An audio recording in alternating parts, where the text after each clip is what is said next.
إن الحمد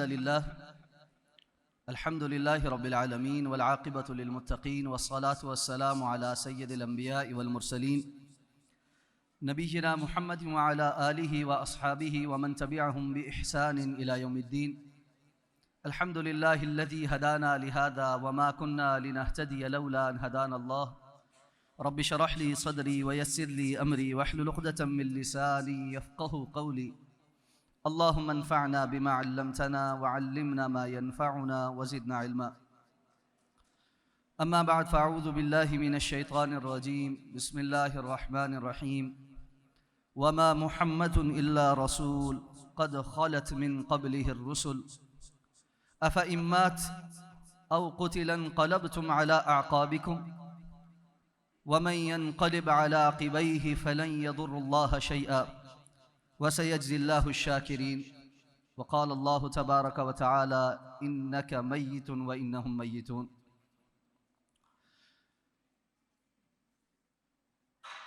آج اس اہم کانفرنس میں جس کا تھیم سید الانبیاء جناب محمد الرسول اللہ صلی اللہ علیہ وسلم کی زندگی کو ایک مثال اور نمونے کے طور پر اپنانا، بی لائک ہم، اس عنوان سے صبح سے آپ سب جمع ہیں. اللہ تعالیٰ سے اس دعا کے ساتھ کہ رب کائنات ہمیں صحیح معنوں میں سید الانبیاء جناب محمد الرسول اللہ صلی اللہ علیہ وسلم کا متبع اور فرما بردار بنا دے، آپ کی سنتوں کو اپنانے والا بنا دے.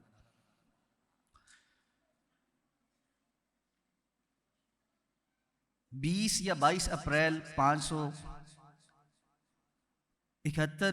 عیسوی 571 رسول اللہ صلی اللہ علیہ وسلم کی ولادت باسعادت ہے. آپ اس دنیا میں تشریف لائے تو والد کا سایہ سر پر نہیں تھا.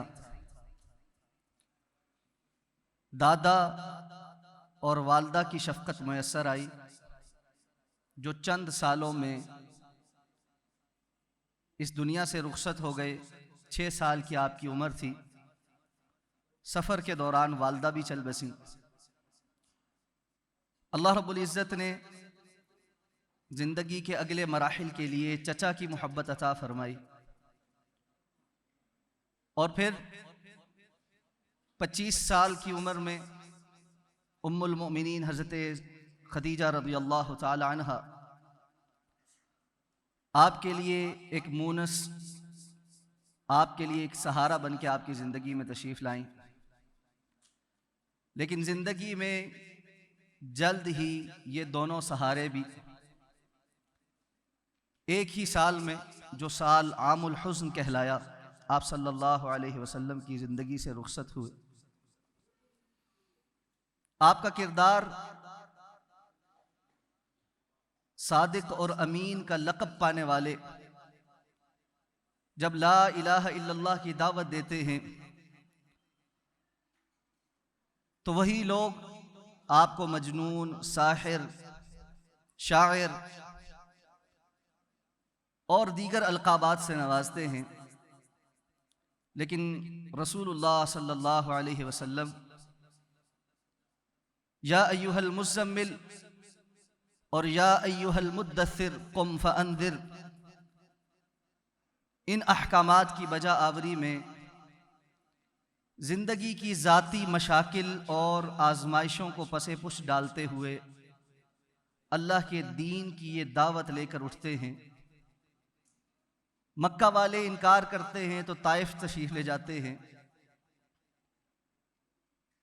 وہاں سے لہو لہان واپس آتے ہیں، اپنے صحابہ پر ہونے والے ظلم دیکھتے ہیں. ہجرت کے لیے پہلے کچھ ساتھیوں کو حبشہ بھیجتے ہیں. 13 سال مسلسل محنت کے بعد بالآخر اللہ کی طرف سے حکم ملتا ہے کہ آپ اپنے ان مٹھی بھر ساتھیوں کو لے کر مدینہ تشریف لے جائیں. مدینہ تشریف لے جاتے. 10 سالہ مدنی زندگی، بھرپور چیلنجز. مدینہ کی یہ چھوٹی سی ریاست اور اس کے انصار اور مہاجرین جو دنیاوی اسباب میں کوئی حیثیت نہیں رکھتے، اندرونی اور بیرونی تمام تر خطرات کا سامنا کرتے ہیں۔ ایران کی سپر پاور جو فارس کہلاتی ہے، اور روم کی سپر پاور جن کا بڑا نام ہے، چند عرصے میں رسول اللہ صلی اللہ علیہ وسلم ان نہتے گنے چنے مجاہدین کو ان سپر پاورز کے سامنے لا کھڑا کرتے ہیں۔ 10 سالہ مدنی دور 80 سے زیادہ مارکے ہیں جو رسول اللہ صلی اللہ علیہ وسلم نے اس عرصے کے اندر لڑے۔ اسی دوران اور بھی بہت سی آزمائشیں آئیں۔ آپ کی تمام اولاد سوائے حضرت فاطمہ رضی اللہ تعالی عنہ کے، بیٹیاں بھی بیٹے بھی، آپ کے ہاتھوں سے سرکتے ہوئے اللہ رب العزت کے ہاں پہنچتے ہیں۔ آپ صلی اللہ علیہ وسلم اس پر بھی صبر کرتے ہیں۔ انسان کے لیے بہت ساری چیزیں قابل برداشت ہوتی ہیں، لیکن ہم سب یہ جانتے ہیں کہ ہماری عزت، ناموس اور بالخصوص ہم سے جڑے لوگوں کی عزت، یہ ایک بڑا حساس موضوع ہے۔ منافقین کی صورت میں مدینہ میں موجود لوگ ام المومنین حضرت عائشہ صدیقہ رضی اللہ تعالی عنہ پر تہمت بھی لگا دیتے ہیں۔ خانوادہ رسول صلی اللہ علیہ وسلم یہ ساری تکلیفیں برداشت کرتا ہے صرف اس لیے کہ اللہ کا کلمہ بلند ہو جائے اور اللہ کے وعدے سچے ہیں۔ سن 8 ہجری میں اللہ رب العزت وہ فتح نصیب فرماتے ہیں جس پر اللہ کے رسول صلی اللہ علیہ وسلم بیت اللہ میں داخل ہو کر ان بتوں کو توڑتے ہوئے قرآن مجید کی آیات تلاوت فرما رہے ہیں۔ وَقُلْ جَاءَ الْحَقُّ وَزَهَقَ الْبَاطِلُ إِنَّ الْبَاطِلَ كَانَ زَهُوقًا۔ آپ صلی اللہ علیہ وسلم کو اللہ کی طرف سے یہ بشارت ملتی ہے، اذا جاء نصر اللہ والفتح ورأيت الناس يدخلون في دين الله أفواجا فسبح بحمد ربك واستغفره إنه كان توابا۔ آپ اس سورت کو اللہ رب العزت کی طرف سے جو پیغام آیا ہے سمجھتے ہوئے اپنی نمازوں میں رکوع اور سجدوں میں اس دعا کا اضافہ کر دیتے ہیں، سبحانک اللہم ربنا وبحمدک اللہم اغفر لی۔ حضرت عمر رضی اللہ تعالیٰ عنہ کے دور خلافت میں حضرت عبداللہ ابن عباس رضی اللہ تعالیٰ عنہما کو اپنے ساتھ بٹھایا کرتے تھے۔ بعض کی بار صحابہ کرام نے اعتراض کیا کہ اتنے بڑے صحابہ کے اندر آپ اس نوجوان کو بٹھاتے ہیں اور اہمیت بھی دیتے ہیں۔ عمر رضی اللہ تعالیٰ عنہ نے سب سے ایک سوال کیا کہ آپ کا خیال میں یہ جو سورہ نصر ہے اس کا شان نزول کیا ہے؟ کسی نے کہا اس میں فتح مکہ کی بشارت ہے، کسی نے جو کہنا تھا کہ لوگ جوک در دوک مسلمان ہوں گے۔ آخر میں عبداللہ ابن عباس رضی اللہ تعالیٰ عنہما سے پوچھا کہ آپ کے خیال میں اس سورت کا شان نزول کیا ہے؟ عبداللہ ابن عباس فرماتے ہیں کہ اس کا شان نزول یہ ہے کہ اللہ نے آپ کے ذمے جو کام لگانا تھا وہ مکمل ہو رہا ہے، اب لوگ جوک در جوک اسلام میں داخل ہوں گے، اب دم رخصت ہے، آپ نے اس دنیا سے تشریف لے جانا ہے، اس لیے آپ اس چیز کو محسوس کرتے ہوئے اپنی تسبیح اور تحمید میں اضافہ کر لیجیے۔ یہاں رک کر صرف ایک چیز سمجھنے کی ہے میرے اور آپ کے لیے،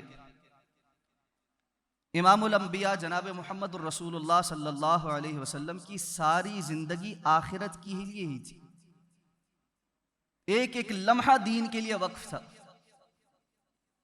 اس کے باوجود اللہ تعالیٰ فرما رہے ہیں کہ جب آپ کی ذمہ داریاں مکمل ہونے کے قریب ہیں، علامات یہ ہیں کہ اب آپ کے ذمے جو کام لگایا گیا تھا وہ پورا ہو رہا ہے، اب اور زیادہ توجہ کر کے اللہ کی تسبیح اور تحمید میں لگ جائیے۔ اگر ہمیں یہ محسوس ہو رہا ہے کہ ابھی ذمہ داریاں بہت ہیں، تو بھی اللہ کے دین کے لیے وقت نکالیے۔ لیکن جب زندگی کے اس مرحلے پر پہنچ جائیں کہ اللہ نے جو ایک انسان کے ذمے نان نفقہ، بال بچے، اولاد، ان کی تربیت، معاش اور دیگر چیزوں کی ذمہ داری لگائی ہوتی ہے، اولاد کو پروان چڑھانا، جب اس سے فراغت مل جائے تو انسان کو اتنی مہلت ملنے پر یکسو ہو کر اللہ کی تسبیح اور تحمید پر لگ جانا چاہیے۔ آپ صلی اللہ علیہ وسلم ان باتوں کو محسوس کرتے ہوئے صحابہ کرام رضوان اللہ تعالی علیہم اجمعین کی ذہن سازی کرنے لگ گئے تھے۔ آپ نے حجۃ الوداع کا اعلان کیا کہ جو حج کرنا چاہتا ہے اس سال حج پہ میں خود جاؤں گا، جو میرے سفر میں کا شریک بننا چاہے وہ تیاری کریں۔ کم و بیش 1.25 لاکھ صحابہ آپ کے ساتھ حج کرتے ہیں۔ آپ اس حج کے موقع پر اعلان کرتے ہیں، مجھ سے اپنے حج کے مناسک سیکھ لو، شاید کہ اگلے سال تم سے ملاقات نہ ہو۔ آج جو کچھ کہہ رہا ہوں اس پر توجہ کر لو، شاید کہ یہ موقع دوبارہ نصیب نہ ہو۔ اور ایسا ہی ہوا۔ سفر کے مہینے 11 ہجری میں رسول اللہ صلی اللہ علیہ وسلم جنت البقیع میں ایک جنازے سے واپس تشریف لا رہے تھے۔ آپ کے سر میں درد شروع، اور یہ سر کا درد بڑھتا رہا۔ اس کے ساتھ ساتھ آپ صلی اللہ علیہ وسلم کو بخار بھی ہوا، اور معلوم ہے اللہ کے رسول صلی اللہ علیہ وسلم کی جو حدیث مبارکہ ہے کہ آپ کو عام شخص سے دگنا بخار ہوتا تھا۔ آپ صلی اللہ علیہ وسلم پر عام لوگوں سے زیادہ تکلیفیں آئیں۔ یہی وجہ ہے اپنی حیات کے آخر میں جو نصیحتیں آپ نے فرمائی ان میں سے ایک بڑی اہم نصیحت میرے اور آپ کے لیے، آپ نے فرمایا جس کو لگتا ہے اس کی زندگی بڑی مشکل ہے، اس کے امتحان بڑے ہیں، اسے چاہیے میری سیرت پڑھ کر دیکھے۔ میری زندگی کی مشکلیں، میرے امتحان پڑھ کر اور جان کر اسے لگے گا کہ اس کی زندگی آسان ہے۔ اگر کائنات کے سب سے عظیم انسان کی دنیاوی زندگی میں اتنے امتحان تھے تو ہمیں تو اللہ رب العزت نے بہت سی عافیتوں میں رکھا۔ آپ صلی اللہ علیہ وسلم کی بیماری کے جو ایام ہیں، جو مرض الموت کے ایام ہیں، آپ کی وفات کا جو مرض ہے، جو بیماری ہے، یہ اہل السیر کے نزدیک تقریباً 13 سے 14 دن، اس میں سے 11 دن رسول اللہ صلی اللہ علیہ وسلم نے باوجود سخت بیماری کے مسجد نبوی میں ساری نمازیں پڑھی، اور آخری ایام میں جب بے ہوشی بہت زیادہ طاری ہونا شروع ہوئی تو پھر آپ صلی اللہ علیہ وسلم نے حضرت ابوبکر صدیق رضی اللہ تعالیٰ عنہ کا حکم دیا کہ وہ لوگوں کو نماز پڑھائیں۔ ان بیماری کے ایام میں آپ صلی اللہ علیہ وسلم نے وقتاً فوقتاً صحابہ کرام سے خطاب بھی فرمایا ہے، اور وہ باتیں بہت اہم ہیں جو امام الانبیاء نے اپنے ان آخری ایام میں ارشاد فرمائی۔ ہم سب یہ بات جانتے ہیں کہ جو بندہ اس دنیا سے رخصت ہونے والا ہو اس کی نصیحت اور اس کی وصیت کی بڑی اہمیت ہوتی ہے۔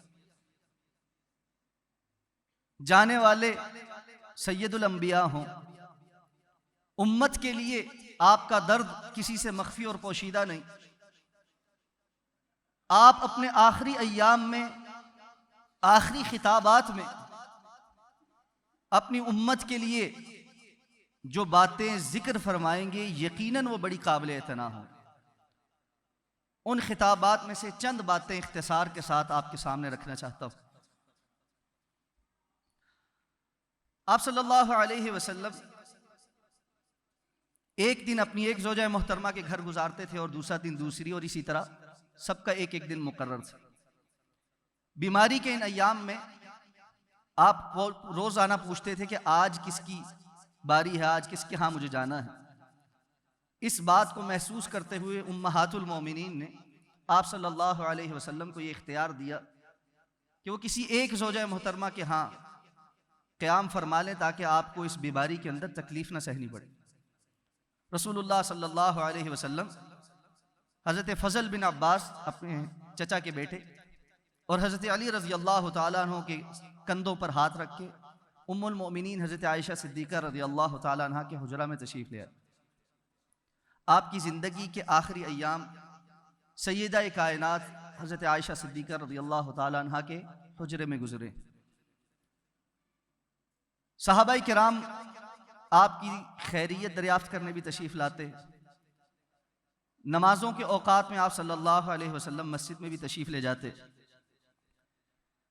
وفات سے تقریباً 5 دن قبل آپ کو شدت کا بخار تھا۔ آپ نے حکم دیا کہ 7 مشکیزوں کا پانی اس سے مجھے غسل دیا جائے۔ ایک بڑا برتن ٹب ٹائپ، اس کے اندر آپ صلی اللہ علیہ وسلم تشریف فرما ہوئے، آپ پر پانی ڈالا گیا، 1 2 3 اس طرح کرتے 7 مشکیزوں کا پانی آپ کے اوپر بہایا گیا۔ اس کی وجہ سے بخار کا کچھ زور ٹوٹ گیا۔ آپ صلی اللہ علیہ وسلم مسجد نبوی میں تشریف لے گئے، ممبر پر تشریف فرما ہوئے اور صحابہ کرام کو ایک خطبہ ارشاد فرمایا، اور یہ وہ آخری خطبہ ہے جو آپ نے ممبر پر بیٹھ کر دیا ہے۔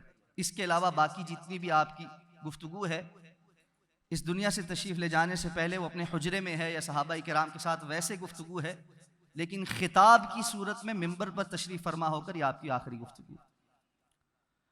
چند باتیں آپ نے بڑی صراحت کے ساتھ ارشاد فرمائی۔ فرمایا لعن اللہ الیہود والنصارى اتخذوا قبور انبیائہم مساجدا۔ اللہ یہود اور نصارہ پر لعنت فرمائے،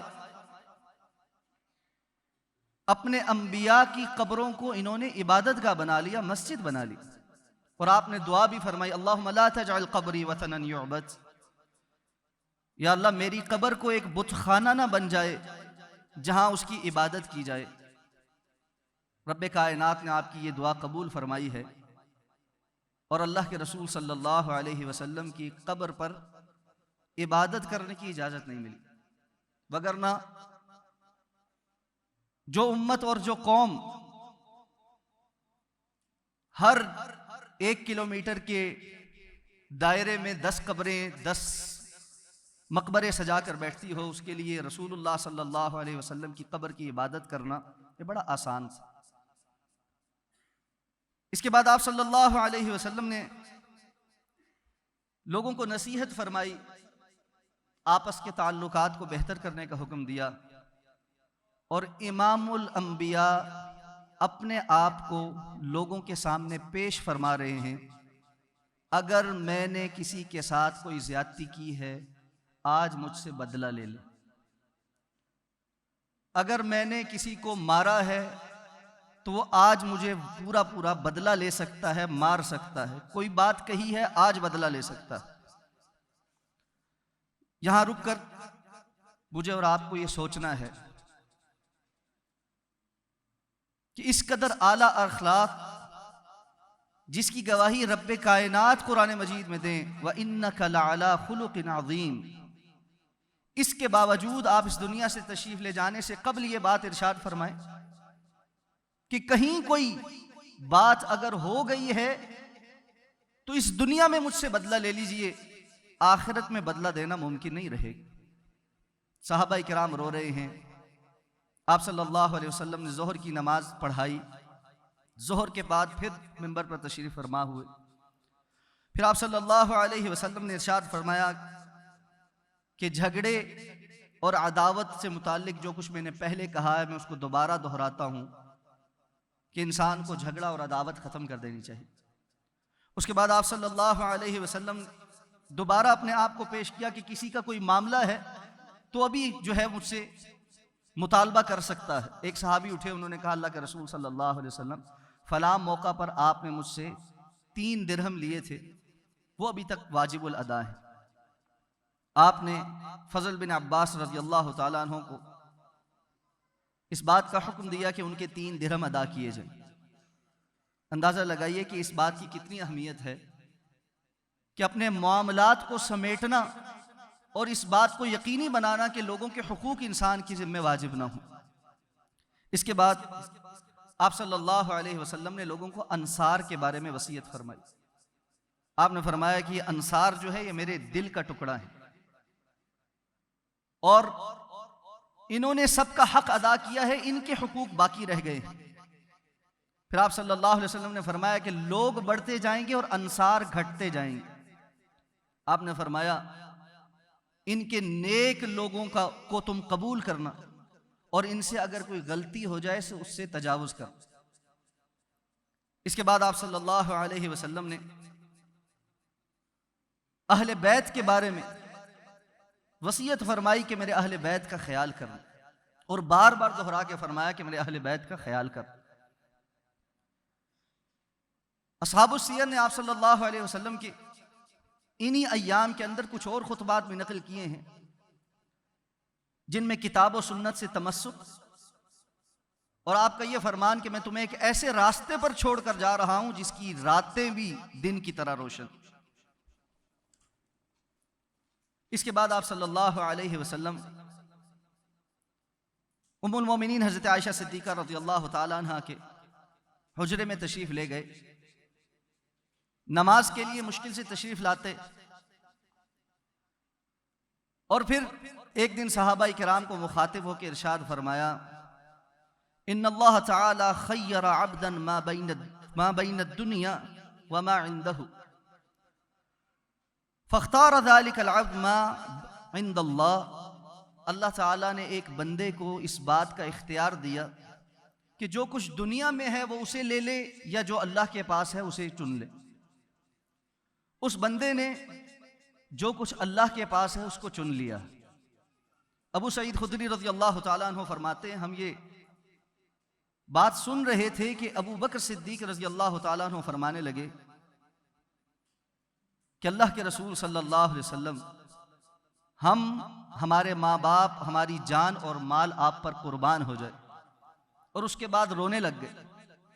ابو سعید کہتے ہیں ہم حیران ہوئے کہ اللہ کے رسول کسی بندے کا تذکرہ کر رہے ہیں اور یہ رو رہے ہیں، لیکن تھوڑے ہی عرصے میں ہمیں پتہ چلا کہ جس شخصیت کا آپ تذکرہ فرما رہے تھے وہ آپ صلی اللہ علیہ وسلم خود تھے.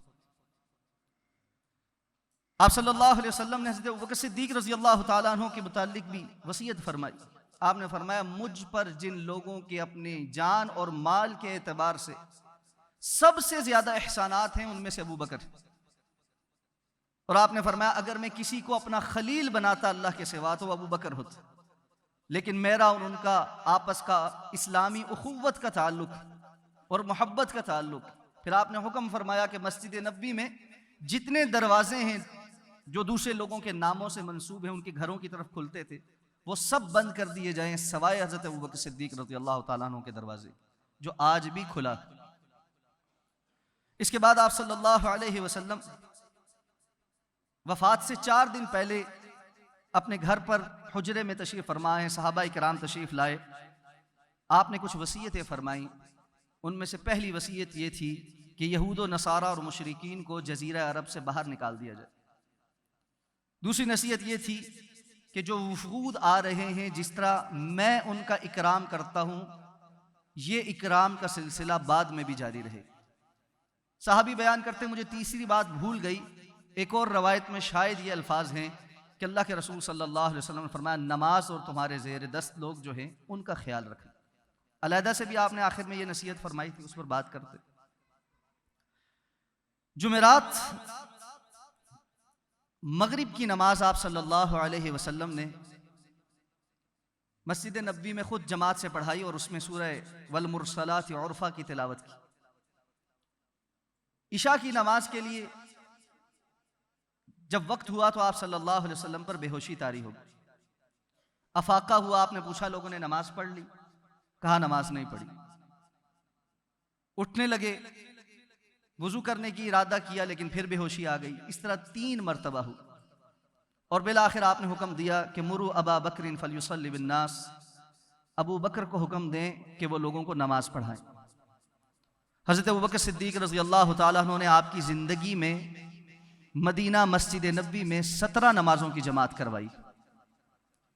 اور یہی وہ وجہ تھی جس پر حضرت عمر رضی اللہ تعالیٰ عنہ نے خلافت کے لیے آپ کا نام پیش کیا تھا کہ جس شخصیت کے لیے اللہ کے رسول صلی اللہ علیہ وسلم ہمارے دین کے لیے مطمئن تھے، امامت کے لیے مطمئن تھے، ہم اپنی دنیا کے لیے ان پر مطمئن۔ آپ صلی اللہ علیہ وسلم ہفتہ یا اتوار کو ظہر کی نماز کے لیے مسجد نبوی میں صحابہ کا سہارا لے کر تشریف لائے۔ حضرت ابوبکر نماز پڑھا رہے ہیں، انہوں نے پیچھے ہٹنے کی کوشش کی، آپ نے اشارے سے وہیں روکا، ان کے پہلو میں آ کر تشریف فرما ہوئے، اور اس کے بعد آپ صلی اللہ علیہ وسلم نماز پڑھاتے، حضرت ابوبکر صدیق تکبیر کہتے، اور بعض اہل سیر کے نزدیک اور محدثین کے نزدیک حضرت ابوبکر ہی نماز پڑھا رہے تھے اور اللہ کے رسول صلی اللہ علیہ وسلم نے ان کے امامت میں نماز پڑھی ہے، واللہ اعلم۔ اس کے بعد آپ صلی اللہ علیہ وسلم مسجد نبوی تشریف نہیں لے جا سکے۔ وفات سے ایک دن پہلے اللہ کے رسول صلی اللہ علیہ وسلم نے اپنے تمام ایسٹ صدقہ کر دی، جتنے غلام تھے سب آزاد کر دی۔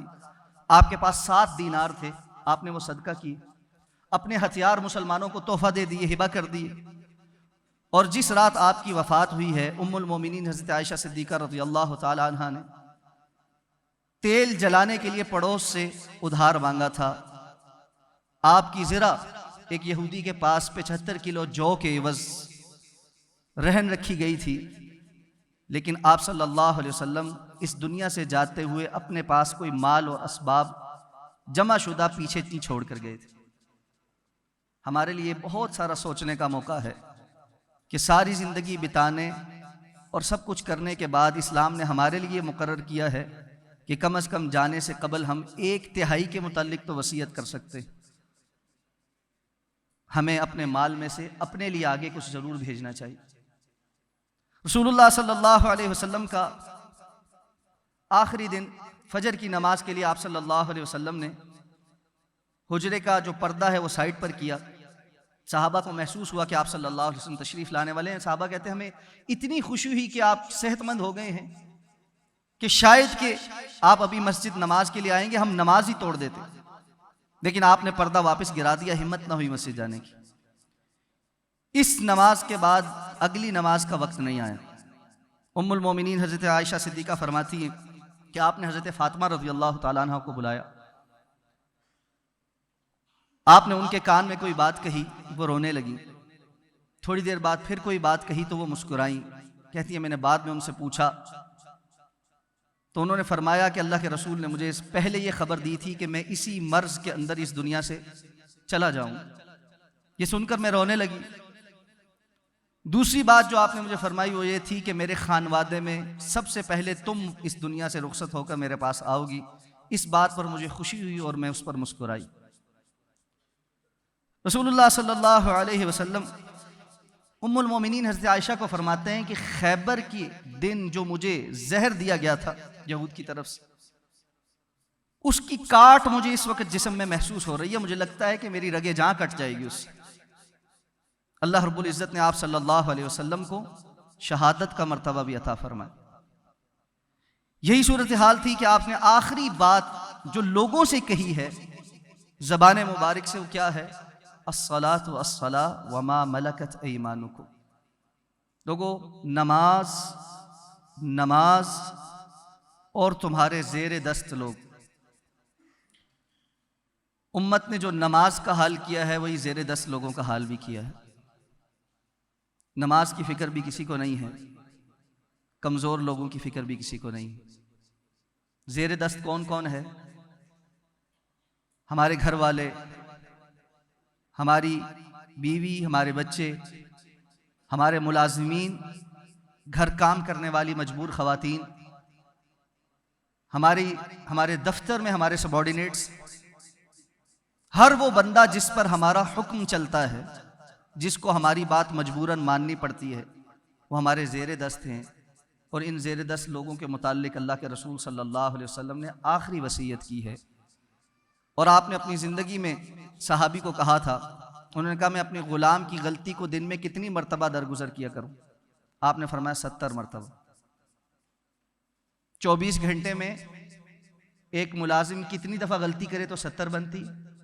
اس کا اندازہ مجھے اور آپ کو کر لینا چاہیے۔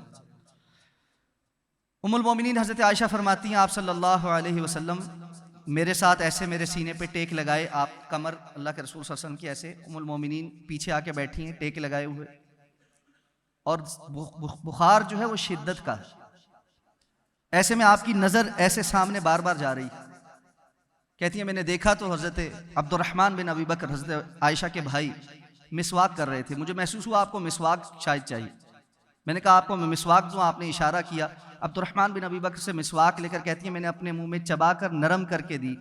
اس بات پر ام المومنین فخر کیا کرتی تھی کہ آخری چیز جو رسول اللہ صلی اللہ علیہ وسلم کے منہ مبارک میں گئی ہے وہ میری چبائی ہوئی مسواک گئی۔ آپ نے ایسے مسواک حضرت عائشہ ہی ساتھ کرتی رہی کیونکہ آپ کی نقاہت بہت تھی، اور اس کے دوران ہی اللہ کے رسول صلی اللہ علیہ وسلم نے چند دعائیں کی، آپ نے فرمایا لا الہ الا اللہ، بار بار کہتے لا الہ الا اللہ ان للموت لسکرات، لا الہ الا اللہ ان للموت لسکرات، موت کی بڑی سختیاں ہیں۔ پانی پاس پڑا تھا اپنے چہرے پر ایسے پھیرتے، ام المومنین ایسے چہرے پر پانی ٹھنڈک کے لیے بار بار لگاتی، آپ نے فرمایا اللہم اغفر لی اللہم ارحمنی، یا اللہ میرے مغفرت فرما دے، میرے حال پر رحم فرما دے۔ آپ نے دعا کی اللہ مجھے انبیاء، صدیقین، شہداء اور صالحین جن پر آپ کا انعام ہوا ہے ان کے ساتھ کر دے۔ اللہم الرفیق الاعلی، اللہم الرفیق الاعلی، اللہم الرفیق الاعلی، یہ الفاظ زبان پر تھے کہ آپ صلی اللہ علیہ وسلم کی روح مبارک قبض کر لی گئی۔ انا للہ و انا الیہ راجعون۔ اس دنیا کی سب سے عظیم ہستی اپنے رب کے سامنے پیش ہو گئی۔ حضرت انس فرماتے ہیں مدینہ کا سب سے روشن دن وہ تھا جس دن آپ صلی اللہ علیہ وسلم مدینہ تشریف لائے تھے، مدینہ کا سب سے تاریک دن وہ تھا جس دن آپ مدینہ چھوڑ کر رب کے سامنے پیش ہو گئے تھے۔ صحابہ کرام کو یقین نہیں آ رہا۔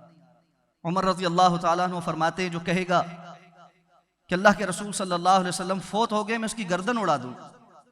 آپ اسی طرح اللہ سے ملاقات کے لیے گئے جس طرح موسیٰ علیہ السلام گئے تھے، کچھ دیر میں آپ واپس آ جائیں۔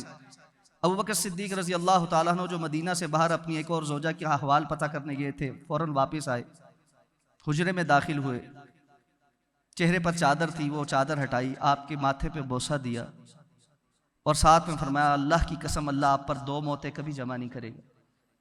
باہر نکلے، لوگوں کو مخاطب کیا اور تاریخی جملے کہے من کان یعبد اللہ فإن اللہ حی لا یموت ومن کان یعبد محمدا فإن محمدا قد مات۔ جو اللہ کی عبادت کرتا تھا اس کو جان لینا چاہیے، وہ ہمیشہ سے زندہ ہے، سب کو قائم رکھے ہوئے ہے، اس کو موت نہیں آنی۔ جو محمد صلی اللہ علیہ وسلم کی عبادت کرتا تھا وہ جان لے۔ آج محمد صلی اللہ علیہ وسلم وفات پا چکے، ساتھ ہی آیا پڑی وما محمد الا رسول، محمد صلی اللہ علیہ وسلم اللہ کے رسول کے سوا کچھ نہیں، قد خلت من قبلہ الرسل، آپ سے پچھلے رسول بھی اس دنیا سے چلے گئے۔ افإن مات او قتل انقلبتم علی اعقابکم، اگر آپ فوت ہو جائیں یا شہید کر دیے جائیں کیا تم اپنی ایڑیوں پر پھر جاؤ گے؟ ومن ينقلب علی عقبیہ فلن یضر اللہ شیئا، جو اپنی ایڑیوں پر پھرے گا وہ اللہ کو ہرگز کوئی نقصان نہیں پہنچا سکتا۔ عمر رضی اللہ تعالیٰ عنہ نے یہ آیت سنی، گھٹنوں کے بل گر گئے اور کہنے لگے مجھے ایسا محسوس ہوا یہ آیت آج میں پہلی مرتبہ سن رہا۔ آپ صلی اللہ علیہ وسلم اللہ کے حضور پیش ہو گئے۔ اللہ رب العزت نے فرمایا ہے انک میت وانہم میتون، اللہ کے رسول یقیناً آپ بھی فوت ہونے والے ہیں اور یہ سب بھی فوت ہونے والے ہیں۔ کل من علیہا فان وَيَبْقَى وَجْهُ رَبِّكَ ذُو الْجَلَالِ وَالْإِكْرَامِ، باقی رہنے والی ذات صرف اللہ کی ہے۔ اللہ کے رسول صلی اللہ علیہ وسلم نے اپنی اس دنیا سے تشریف لے جانے سے پہلے صحابہ پر یہ واضح کیا تھا کہ اللہ نے مجھے زمین کی کنجیاں عطا فرما دی ہیں اور دنیا کے اندر جو کچھ ہے اس کا مالک بننے کا عندیہ دیا ہے، لیکن آپ نے فرمایا میں نے آخرت کو پسند کیا ہے۔ اس لیے محمد الرسول اللہ صلی اللہ علیہ وسلم کے اس پیغام کی روشنی میں آپ کے امتی ہونے کے ناطے آخری بات جو مجھے اور آپ کو اپنی زندگی میں پلے باندھ لینی چاہیے، یقین محکم کے طور پر اسے اختیار کرنا چاہیے کہ ہم سب نے بھی جانا ہے، اللہم صلی علی محمد وعلی آل محمد کما صلیت علی ابراہیم وعلی آل ابراہیم انک حمید مجید، اللہم بارک علی محمد وعلی آل محمد کما بارکت علی ابراہیم وعلی آل ابراہیم انک حمید مجید، سبحان ربک رب العزة عما یصفون وسلام علی المرسلین والحمد للہ رب العالمین۔